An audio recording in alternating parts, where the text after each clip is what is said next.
Tu veux pas me lâcher? Non, tu veux pas me lâcher? Oui, ma chérie.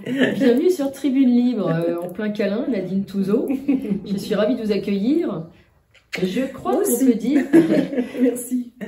que vous avez un métier particulier en France. Vous êtes profiler économique et historique. Est-ce que vous pourriez nous dire... Et défense? Et défense, bien sûr. Qu'est-ce que c'est exactement et pourquoi on ne vous connaît pas plus que ça et on n'utilise pas plus que ça vos services dans l'Hexagone? Ah, aussi, un service défense, ils me connaissent. Hein. Ah. Service défense, on me connaît. Côté des gens qui sont éveillés, qui...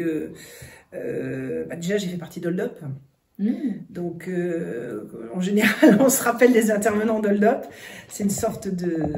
Enfin, ça se rajoute au CV, on va dire. C'est une légion d'honneur.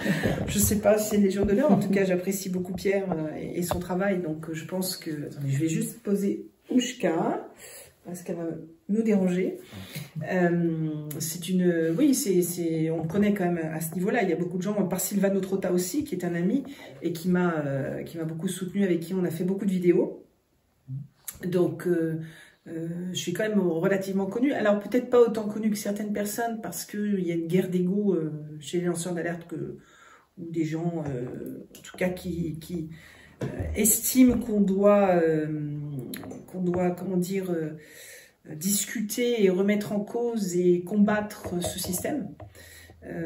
Donc ça, c'est un peu moche, cette guerre des clans, alors que moi, j'aurais préféré plutôt qu'on se réunisse et qu'on soit beaucoup plus unis dans l'univers de ce combat.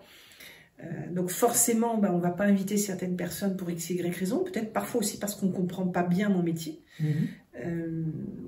Je peux l'accepter, hein, mais enfin, il faut poser des questions. Hein. Oui, c'est assez méconnu.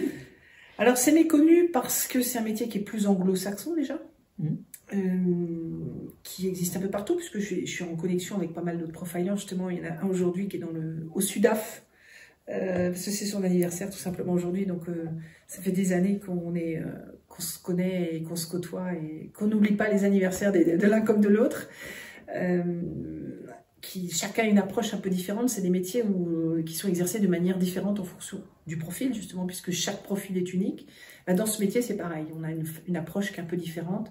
Donc, il y a des techniciens qui vont faire pur et dur tout ce qu'ils ont appris, comment ils l'ont appris, etc. Et moi, je ne suis pas une vraie technicienne. Bien sûr, j'utilise des techniques, mais j'utilise surtout le terrain. Pour moi, il n'y a que le terrain qui est vrai, parce que c'est le terrain qui nous permet de mieux apprendre, de mieux développer, de mieux aguerrir nos potentiels. Et surtout de découvrir des tas de choses qu'on n'aurait pas soupçonnées. Une encyclopédie, je pense, est nécessaire pour décrire notre métier et comment ça fonctionne. Mais c'est très compliqué parce que 1 plus 1 ne fait pas 2 chez nous. C'est aussi cartésien que les mathématiques. Mais sauf qu'on n'est pas à 1 plus 1 égale 2. Ça ne fonctionne pas comme ça. L'humain, encore une fois, est riche et unique. Tous. Donc, ce qui est le plus à comprendre dans ce métier-là, c'est que les sciences du comportement donc, sont en retard depuis très longtemps. Elles sont vraiment non utilisées en France. On préfère tout ce qui est, c'est dans les sciences humaines, hein, on préfère la psychologie, voire la psychiatrie, alors que la psychologie a tendance à mettre dans des cases les gens, ce qu'on ne fait pas du tout dans notre métier. On préfère aussi la psychologie parce que matriciellement, elle est mise en place depuis très longtemps et que c'est une sorte de réflexe. Alors que la psychologie range dans des cases un ensemble de choses, ne donne pas forcément toujours des précisions ou des justesses qui collent vraiment à la personne, mais plutôt dans un environnement, on va dire, de quelqu'un qui est schizophrène, ce qu'on ne dit pas dans notre métier. On va dire des éléments qui ressemblent par exemple à la schizophrénie, mais on ne dira pas qu'il est schizophrène parce que ça ferme la porte. En fait. Quand ça ferme la porte, on ne peut pas être au plus juste de l'humain. On ne peut pas du tout être au plus juste de l'humain. Or, notre métier, c'est d'être au plus juste, au millimètre près. Le détail, je dis toujours. Ça, on entend beaucoup dans mes vidéos, dans mes émissions Profilement Vôtre. Le détail. C'est souvent le détail qui va permettre de conclure une affaire. Qui va permettre de savoir, je sais maintenant pourquoi. C'est l'objet, ou le signe, ou le mot, ou n'importe quoi. Et tout se met en place tout seul. Alors, je vais très vite, parce que moi, c'est mon truc. Mes étudiants vont moins vite, c'est pas grave. Il n'y a pas de vitesse, c'est le résultat qui est important. C'est que le résultat. Mais c'est vrai que je vais très vite. Moi, ça match tout de suite, ça va... J'ai ça dans le sang, hein. Je sais pas pourquoi. Par contre, si tout le monde apprenait les sciences du comportement, on n'en serait pas là aujourd'hui. Alors là, on n'aurait pas vécu le quart de ce qu'on a vécu. sans être un comportementaliste, un analyste comportemental ou un profiler, c'est pas très grave, mais au moins avoir un minimum de base pour se dire derrière, j'ai mon discernement là qui maintenant va travailler là-dessus, c'est-à-dire à qui j'ai affaire, qu'est-ce que me veut la personne, se moque-t-elle de moi, me manipule-t-elle, est-elle sincère, qu'est-ce qu'il y a derrière, me ment-elle, etc., etc. Et là, on sera au plus précis, au plus juste en fait. Même si on n'a pas tous les éléments, on saura. Et c'est le plus important de savoir. Même si on se dit, je suis pas sûre de... Alors, il y a plein de gens qui me contactent, ils me disent, mais mon instinct me dit que je suis pas profiler, mais je me débrouille très bien. Tant mieux, mais développez-le. Parce que quand les gens voient comment je travaille, ils voient à quel point je suis extrêmement précise et rapide. Et là, ils se disent, ah oui, non, là, c'est pas à ce niveau-là. On n'est pas à ce niveau-là. Développer, développer, développer. Et tout le monde peut faire ça, hein, sans être profiler. Tout le monde peut faire ça, parce qu'il y a très peu de profilers. Mais on peut faire du profilage. On peut profiler un petit peu, faire des petites choses qui suffisent à protéger, à savoir qui je suis, à qui j'ai affaire. Et donc, forcément, dans un pays où on préfère maintenir les gens sous une coupe, dans la manipulation, comme on voit depuis longtemps, on ne va pas mettre en place un environnement qui autorise à libérer. Donc forcément, ce n'est pas congruent, comme on dit dans notre métier. Ça ne peut pas fonctionner.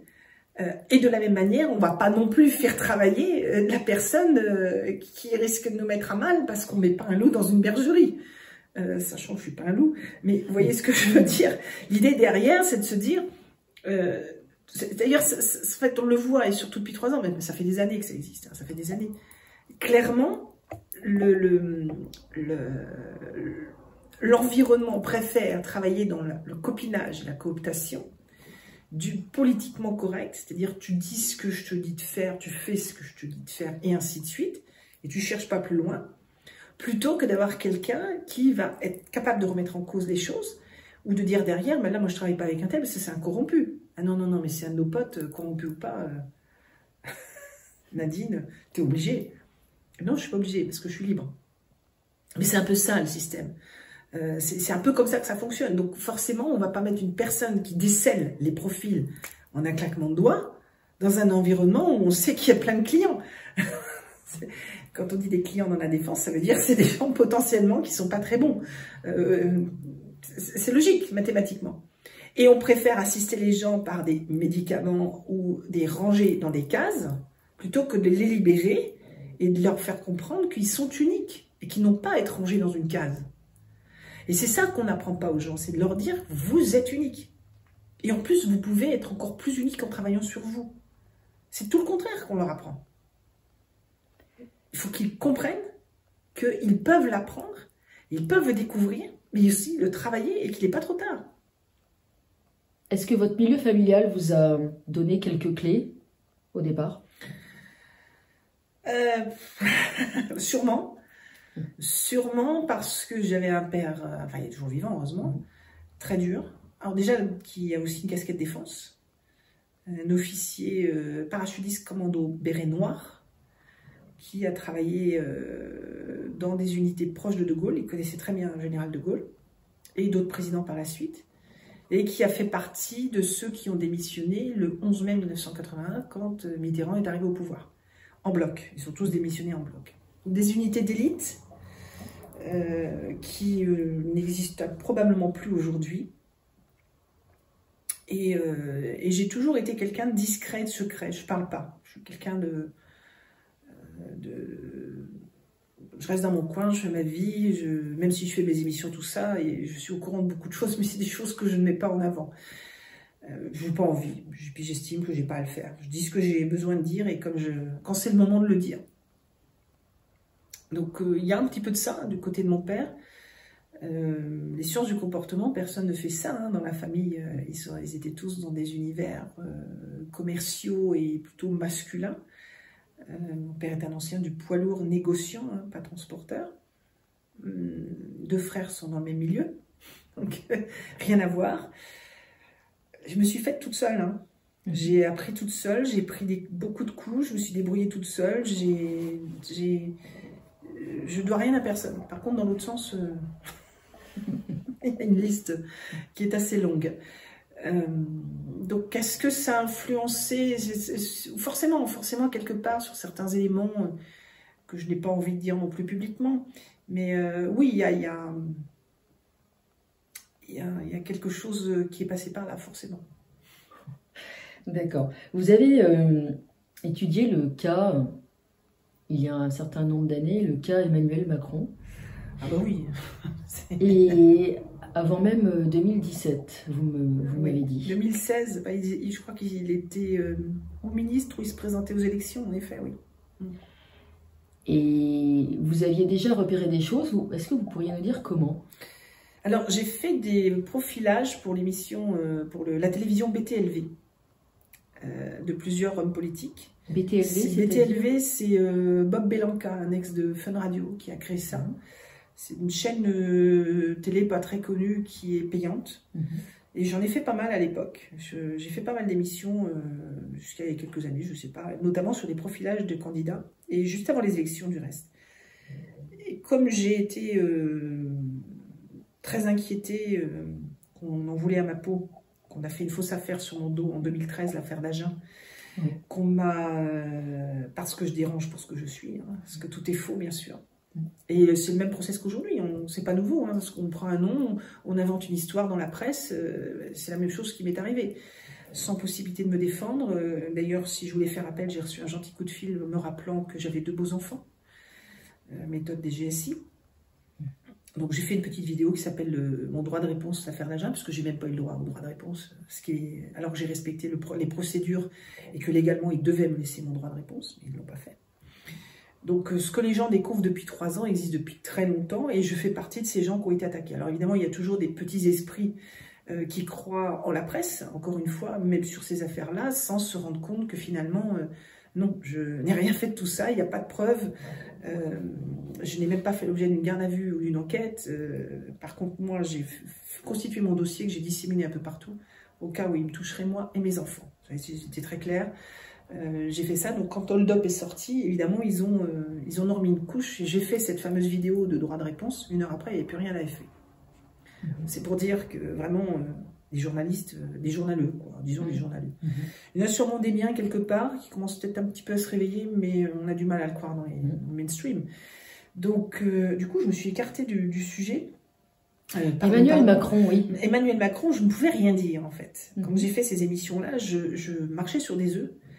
Parce que je me suis dit, là, tu as une épée de Damoclès encore sur la tête. D'ailleurs, mes amis de la défense me l'ont dit. Ils m'ont dit, Nadine, là, fais gaffe. Alors, est-ce que je l'ai encore aujourd'hui? C'est possible, mais il y a un petit peu plus de bouteilles. C'est un petit peu différent. On n'est plus dans le même contexte. Je ne pouvais rien dire. Donc, j'avais mis en avant son côté brillant, parce qu'il y en a un. Il y a vraiment un côté brillant en lui. Pervers, certes, mais brillant.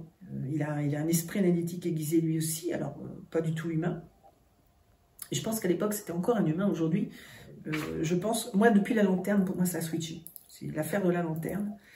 Alors, peut-être avant, mais comme je ne regarde pas la télé, que je regarde que des trucs qui passent dans les réseaux sociaux, donc je ne saurais dire exactement à quel moment il aurait pu vraiment changer.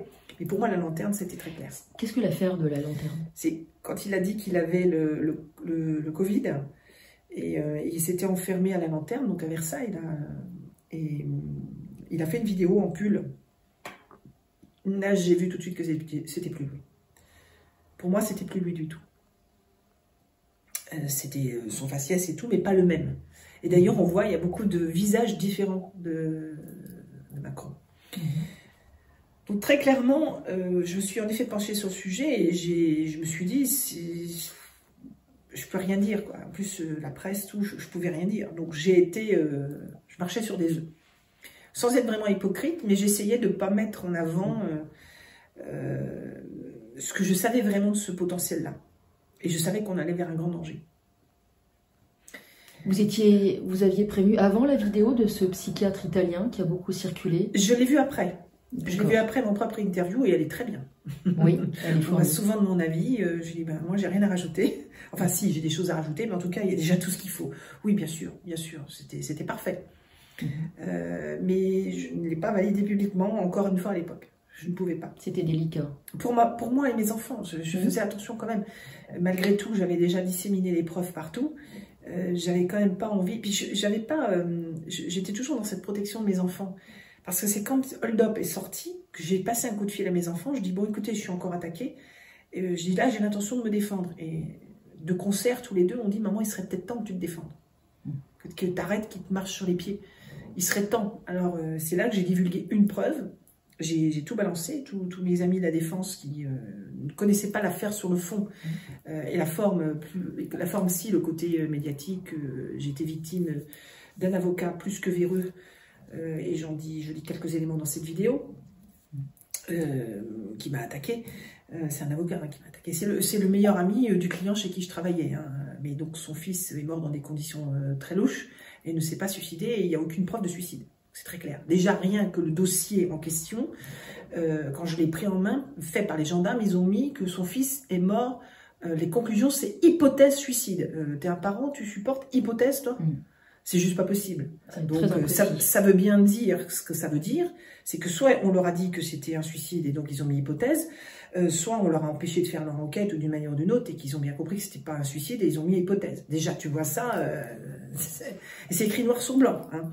Donc, rien que ça. Mais non, c'est moi qu'on a accusé, c'est moi qu'on a acculé, on m'a insulté, on m'a fait voir de toutes les couleurs, y compris mes enfants. Ça, j'ai pas supporté. Donc, du coup, j'étais dans un mode hyper protectrice pour mes enfants. J'ai pris les coups. J'ai tout pris dans la tête jusqu'à une mort sociale. J'avais rien pour manger. J'étais dans une situation extrêmement dramatique dès 2013. Avec les insultes et tout, c'était horrible. C'est très dur de se sortir d'une situation comme ça, c'est pas facile. Alors en 2019-2020, plutôt 2020, quand ça a commencé, là, il y a tellement de gens à qui c'est arrivé que du coup, c'est pas que ça paraît normal, mais on se dit, ouais, bah, un de plus, bienvenue au club. Mais en 2013, il y avait que moi. Et puis, avant, il y en a eu d'autres comme des Claire Sévrac, des gens comme ça, qui, elles, par contre, ne sont plus en vie. Alors que moi, je suis encore en vie.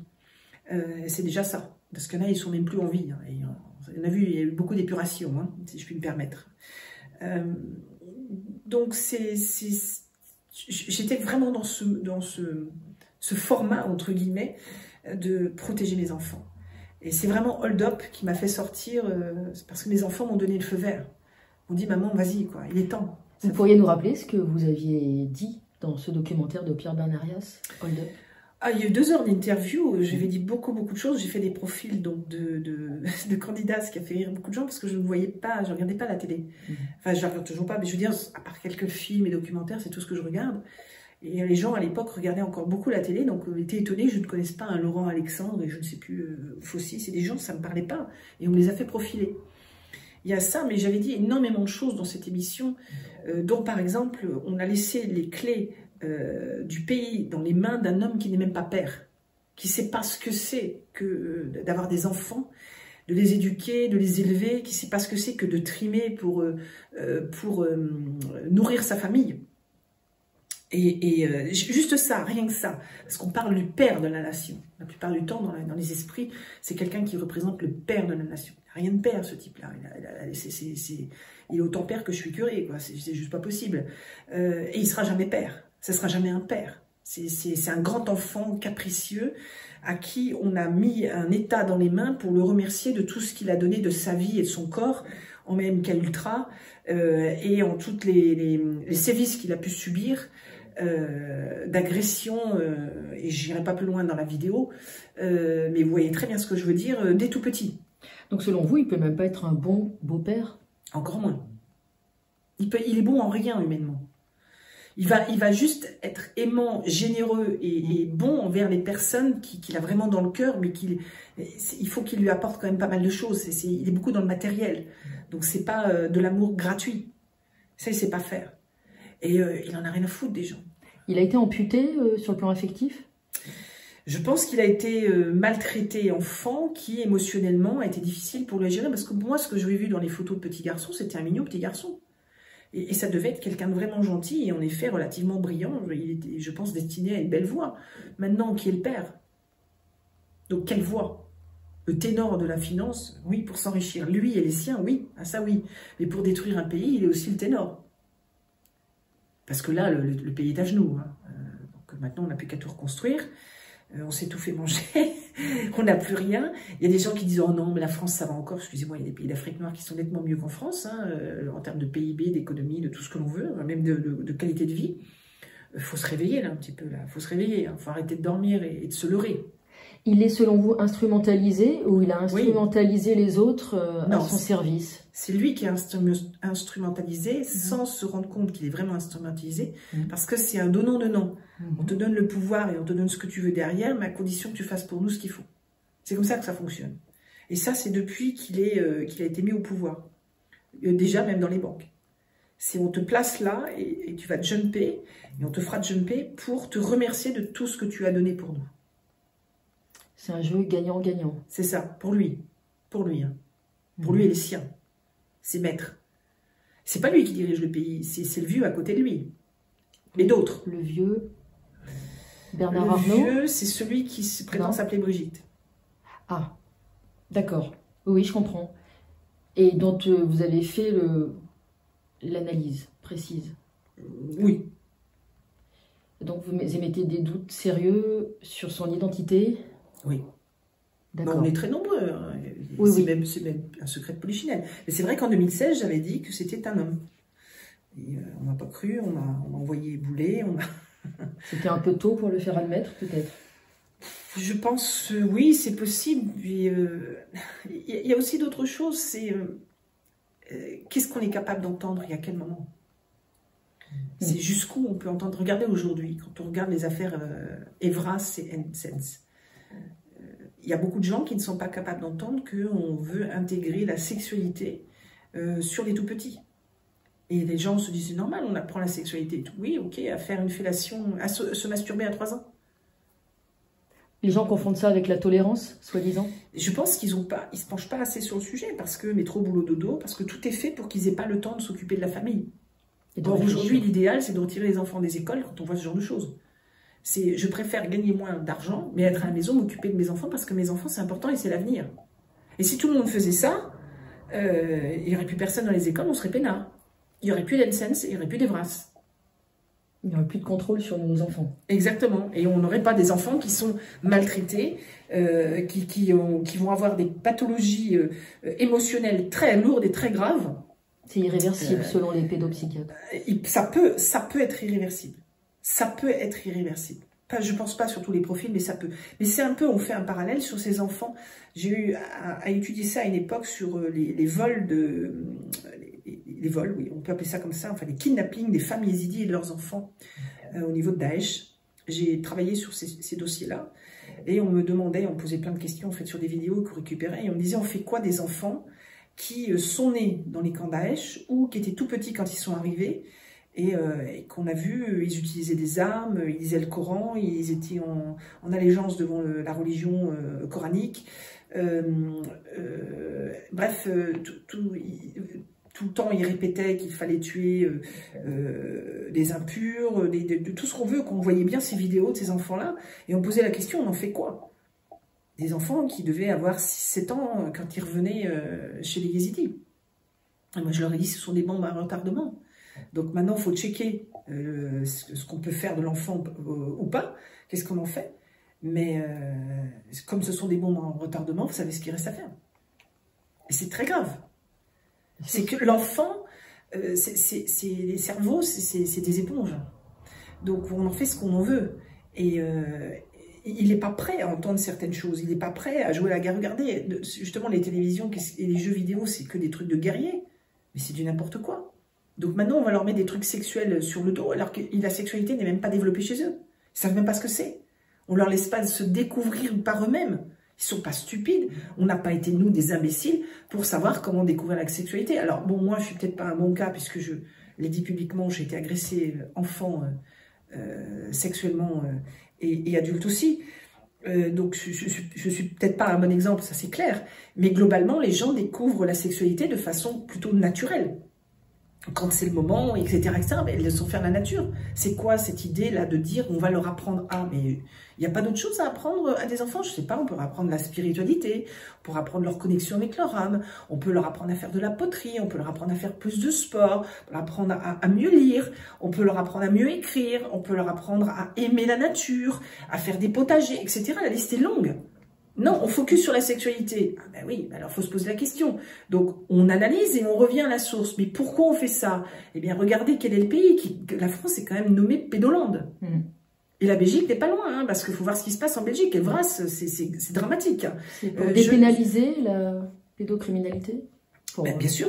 Bien sûr, et c'est pour ça qu'on veut détruire la femme, et c'est une émission que j'ai fait d'ailleurs il n'y a pas longtemps avec Anne Lallemand de l'Alliance Humaine. On a fait cette émission pour montrer qu'en fait tout est fait pour aussi détruire la femme. Et là, la femme, qu'est-ce qu'il y a de pire à détruire? C'est son enfant. Et pas que le sien, c'est tous les enfants. C'est la société de demain. Une maman n'est pas maman que pour son enfant. Elle agira toujours comme une maman. Donc, je suis désolée. C'est vraiment la destruction de la femme. L'LGBT, là, tu peux changer de sexe, tu peux... enfant? Non mais attends, tu crois que tu as le discernement? Aux États-Unis, il y a des procès qui se font d'enfants qui portent plainte contre leurs parents parce qu'ils les ont laissés changer de sexe à un âge où ils n'avaient pas assez de discernement. Oui. Et c'est irréversible. Ben, ça me paraît irréversible. Le changement de sexe, c'est irréversible. Ça me paraît complètement, tout à fait. Donc du coup, là, on se retrouve dans une situation de destruction massive de l'humanité et ça va marcher sur des esprits faibles. Donc moins l'esprit travaille sur lui à se développer, à s'améliorer et à émuler tout ça autour de lui, et plus il y aura de cibles. C'est un programme de stérilisation massive? Stérilisation, le mot est faible. Là, on est sur une destruction pour faire des sujets, des objets, des trucs qui tiennent pas la route, quoi, parce qu'on ne peut pas parler d'humain. Pour en revenir au documentaire de Pierre Bernérias sur Anthony Fauci et Laurent Alexandre, que vous ne connaissiez pas à l'époque, pour résumer, vous aviez vu quoi? Je ne me rappelle plus, mais...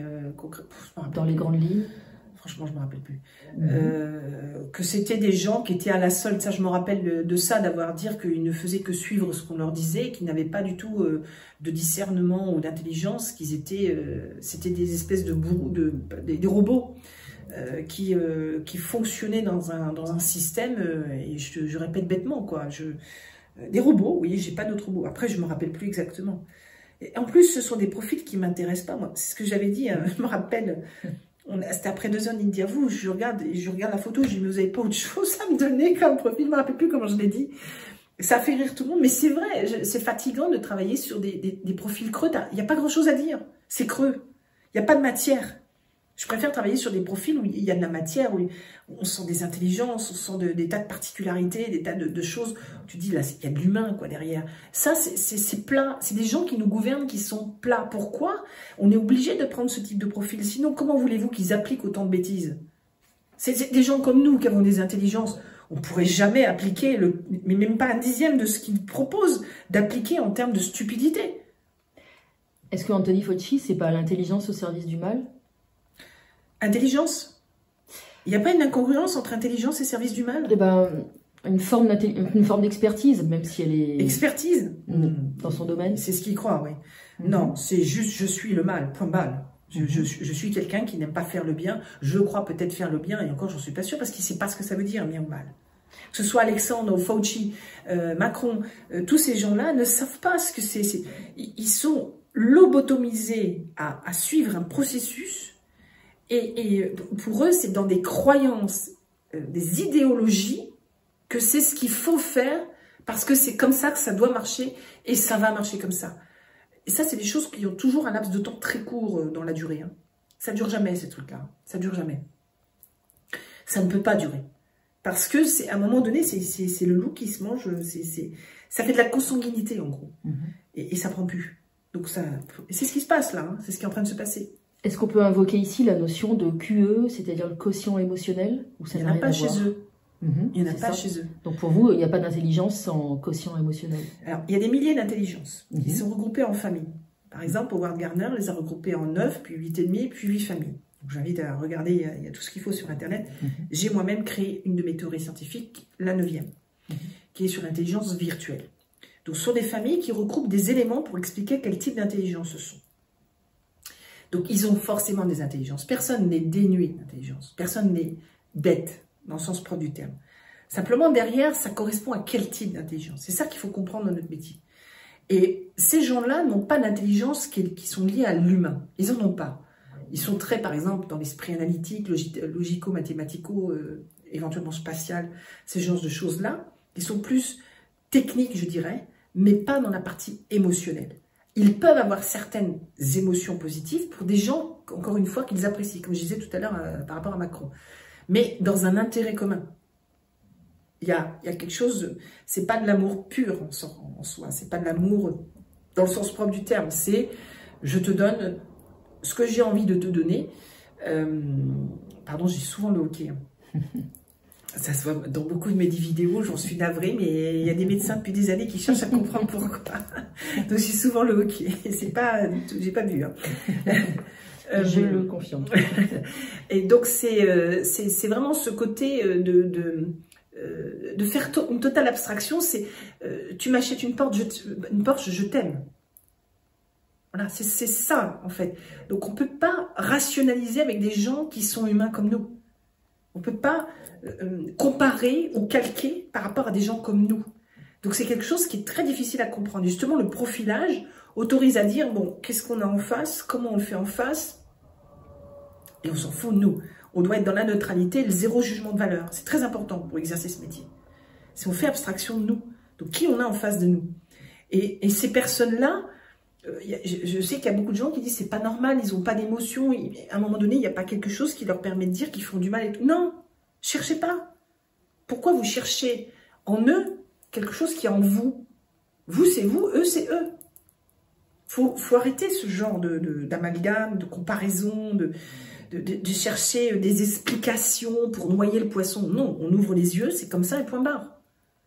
Qu'est-ce qu'on fait avec maintenant? Il y a plein de choses à faire, mais en tout cas, clairement, il faut qu'ils sortent de nos vies. En parlant de sortir, comment vous aideriez quelqu'un à sortir peu à peu de la matrice? Alors déjà, il faut que la personne ait la volonté. J'en ai plein des clients qui me contactent pour sortir de la matrice. Des croyances, des a priori, des jugements de valeur, tout ça. Donc, il faut déjà avoir la volonté. Je veux m'en sortir, j'en peux plus. Souvent, ils ne se rendent pas compte qu'ils sont dans la matrice. C'est plutôt, je comprends pas, il y a des comportements qui se reproduisent. C'est toujours la même histoire, il se passe ceci, cela, où j'ai tel problème relationnel, puis c'est toujours comme ça. Ah oui, c'est que le schéma, il se reproduit. Donc, on fait un processus en coaching qui est lié au client, donc c'est du sur-mesure. Et jusqu'à aboutir au résultat. Puis après, ça se passe très bien, tout se passe bien. Il y a des belles success stories qui sont au-delà de ce qu'on pouvait espérer parfois. Trouver du travail, trouver la personne qui va bien, resserrer le couple. Parfois, ils se remarient. J'en ai un qui s'est marié. Il s'est remarié après, je sais pas, peut-être dans les 45 ans, je ne me rappelle plus, ils se sont mariés. Sans dévoiler des choses confidentielles, quelle est votre actualité professionnelle? Je fais toujours du coaching, des formations. Je vais rédiger mon prochain livre Profilage historique sur un personnage connu. Et je vais révéler des choses comportementales liées à mon métier, un peu comme le profilage historique de Napoléon. Ce personnage connu, vous ne pouvez peut-être pas en parler. J'ai pas envie pour le moment, je vais attendre un petit peu, donc j'essaie de le faire avant la fin de l'année. Mais très connu. Décédé. Fait décéder pour de vrai il n'y a pas longtemps parce qu'il s'est fait passer pour mort. Ah, vous nous intriguez. Et je vais révéler que ce n'était pas possible qu'il soit mort à ce moment-là. Je vais expliquer, je vais mettre justement, par rapport à mon métier, je vais mettre en avant tous ces éléments-là. Nous allons suivre ça avec intérêt. Après, bon, on fera peut-être une émission sur le sujet. Après, donc j'ai mon programme de formation 2024 qui est prêt pour les faire ici, chez moi. Des formations de groupe sur tout ce qui est lié aux sciences du comportement. Il y a justement sortir de la matrice, détecter le mensonge, faire de l'analyse comportementale, toute la partie cyber aussi, toute la partie, qu'est-ce qu'il y a d'autre? Je ne vais pas tout vous dire parce que je n'ai pas tout en tête. La répartie, on m'a demandé la répartie, donc je veux faire une formation répartie. Avoir de la répartie, c'est vrai que c'est important, la prise de confiance en soi. Je vais faire une sorte de suite au mon livre Je m'aime, après, je pense, j'espère en janvier, qui va être justement basé sur ces 3 années et comment on les a traversées, qu'est-ce qui s'est un peu passé en termes comportemental, et essayer là encore, comme je m'aime, mon livre Je m'aime, de me redonner une dynamique positive, quelque chose qui permette de faire avancer les gens et de les autoriser à s'autonomiser plus ou moins, mais surtout à retrouver un peu la pêche. C'est un peu l'esprit de mon livre Je m'aime. J'ai tellement de retours positifs sur ce livre qui ne devait pas naître. Je ne devais pas l'écrire. Voilà, mais en fait si. Qu'est-ce qu'il y a d'autre? Je vais essayer de me reposer un peu aussi. Voilà, et puis non, j'ai toujours... c'est le coaching, c'est ce qui est, je pense, le plus, parce que les gens ont vraiment besoin de s'en sortir. Alors, il y a aussi du consulting, alors toujours avec le profiling, hein, de chefs d'entreprise, sur tout ce qui est recrutement, de voir un petit peu aussi leur propre profil en management, comment synchroniser avec leurs équipes, ou voir des fournisseurs, des fusions-acquisitions, des choses comme ça, donc voir si ça match en termes de profiling. Et aussi, il y a des obligations, et bien dans les obligations, c'est de voir qu'est-ce qu'on doit faire pour que ça fonctionne bien des deux côtés, quoi. Là où il faut être vigilant, de quelle manière il faut appréhender le dossier, etc. etc. Enfin, les profilers, s'ils étaient beaucoup plus utilisés dans ce pays, enfin, il n'y en a pas 150, hein, parce qu'on n'est pas si nombreux que ça dans le monde. Mais si on utilisait beaucoup plus, il y aurait beaucoup moins de problèmes, beaucoup moins de tromperies, beaucoup moins d'escroqueries, beaucoup moins de tribunaux, beaucoup moins de... Alors forcément, évidemment, il vaut mieux pas l'utiliser, c'est clair. Mais les chefs d'entreprise le disent clairement, on optimise les coûts. On optimise très sérieusement les coûts parce que... voilà, c'est le prix d'une mission, mais c'est pas non plus excessif. Mais derrière, c'est 6 mois de gagner minimum, des nuits blanches en moins, on sait où on va, on sait comment... c'est clair, quoi, en fait. C'est le cahier des charges, il est clair, hop, on trace, on avance, on sait ce qu'on doit faire, vers quelle personne on doit se tourner ou pas, etc., etc. Ça fait un gain de temps terrible. Mais comme je ne suis pas dans les petits papiers, comme vous l'avez tous compris, de cette... comment on peut les appeler? Des corrompus, moi je vais dire ça comme ça, qui ont alimenté des matrices, en effet. Parce qu'il y en a plusieurs, des matrices, il n'y en a pas qu'une. Forcément, il vaut mieux m'écarter, me taper sur la tête, ou tenter de me détruire, y compris physiquement. C'est plus simple. Donc, mais posez-vous les questions des gens qui sont vraiment, vraiment attaqués, qui sont vraiment mis de côté, qui sont vraiment enquiquinés à souhait, de vous dire que là, il y a peut-être justement matière à creuser. Exactement. Pouvez-vous nous dire comment aller sur votre chaîne? Alors, mes chaînes, c'est Odyssée, donc Nadine Touzeau, je ne sais plus si ça s'appelle Profiler, je ne me rappelle plus, Crown Ranker, et YouTube, mais pas tout, parce que j'ai déjà été bien strikée. J'ai aussi un canal Telegram, Nadine Touzeau Profiler, donc, alors, il y a attention, il y a des plagiats, donc il faut vraiment être sûr de me trouver. Je suis sur VK, je ne suis pas sur Facebook, il y a un compte, mais j'ai aucun accès. Donc, je publie des fois sur Instagram qui va sur mon Facebook, mais j'ai pas accès à Facebook, je peux pas y rentrer. Je ne sais pas pourquoi. Donc, il m'arrive de publier sur Insta. Mais concrètement, je suis davantage présente sur VK et je chatte avec les internautes sur Telegram, où on lance beaucoup de sujets de réflexion. C'est un canal qui est très riche et très dynamique. Je remercie d'ailleurs les gens qui font partie de l'alimentation de ce canal. Et en ce moment, c'est beaucoup le sujet Evras qui est mis en avant. Mais pas que. Et puis, voilà. Voilà, en gros, cette actualité, je pense, répondre. Nous vous inviterons à nouveau pour parler d'Evras avec grand plaisir, avec intérêt et un peu d'inquiétude, mais nous aurons besoin de vos éclairages. Avec plaisir. Très bientôt. Merci beaucoup. Nadine Touzeau, merci. Merci, au revoir.